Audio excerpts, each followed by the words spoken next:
For today's video, I'm going to be explaining why I created the game D.A.M Champion in the first place. It all started a few years ago.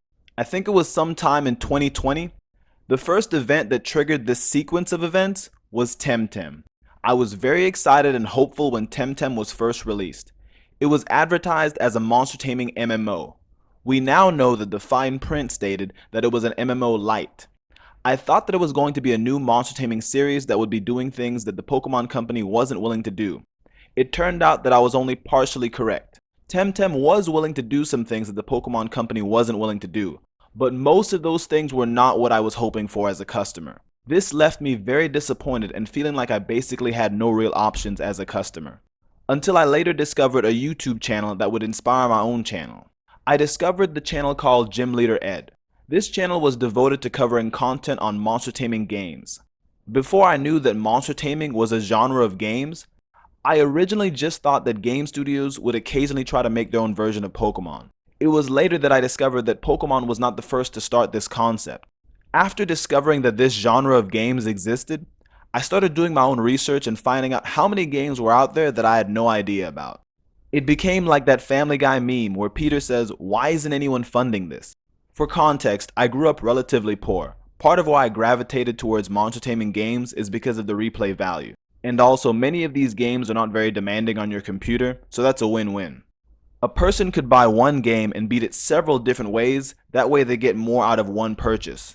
It was a bonus if a game had multiplayer options on top of everything else. At this point, I took it upon myself to start building up my own YouTube channel and covering monster taming games, since I quickly became a fan of the content. I was also going to provide my own personal style to the video presentations with some inspiration from Toonami. I've always been a fan of the phrase, "be the change that you want to see in the world." As a gamer, I'm honestly incredibly picky, so I understand when others are picky too. On my channel, I don't just cover games that I would personally be interested in, I cover games that I think other people might like too. When I would search for commercial games online, I wouldn't really find games that had what I was looking for. I'm personally not a fan of occult content with demons and magic, so that eliminates a lot of options for me. I understand that theme is very popular with other gamers, but it's not with me. Also, the games that had religious lore like angel monsters and god monsters was also not in line with my consumer preferences. Those didn't appeal to me either. This is why I avoided both of those things when I was developing D.A.M Champion. Another factor was that most games that have virtual pet carrying mechanics, most of the time I'm not a big fan of those either. By now, some people have realized how many games just got X'd off my personal shopper list. I will also say I do know fan games exist, but I normally don't play fan games for several reasons that I would rather not get into right now. This leads me to the next part. I discovered a game called Evo Creo. It was a mobile game. Yes, Evo Creo. Of all the over 150 games I've covered, this was the game that got me started and willing to build my own game. I played Evo Creo on my mobile phone and I enjoyed my experience. The game had cool monster designs, which is super important to me. The battle system was simple to understand but still had strategy.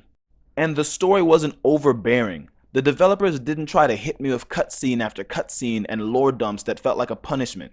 Then I discovered Pocket Man Teal. This was the game that gave me hope. It was an incredibly simple game that was focused on humor, cute artwork, and did not take itself too seriously. This game had a huge impact on my thought process when I was creating my own game. I played Pocket Man Teal for a short time, but I enjoyed my experience despite it being such a simple game. I think it was because I was experiencing a different fictional universe that came from what I felt like an everyday man. It didn't feel like it was something made by a giant corporation or from veterans in the gaming industry. It reminded me of my childhood and of simpler times before the bliss of childhood innocence was quickly crushed with the dark truths of our world. Some of you may relate to that. This is also why I chose to make D.A.M Champion a dark comedy, to combine the nostalgia of childhood with the harsh realities of adulthood. My goal was to create a unique gaming experience in a commercial game that I personally could not find anywhere else as a customer.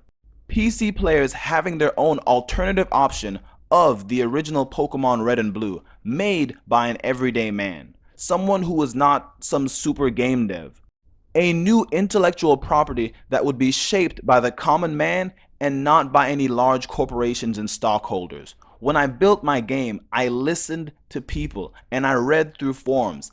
I'm not no pro, but I tried to do what I could by listening to what people actually wanted and what they said online. At the end of the day, I believed what I did would appeal more to people who grew up with a similar childhood as myself. People who paid attention to different things about a video game. The expectation was never to sell millions of copies. The expectation was to be an option for the players who wanted this type of option. If you enjoyed watching this video, be sure to subscribe and like and share. Find out what happens next time on the OFC.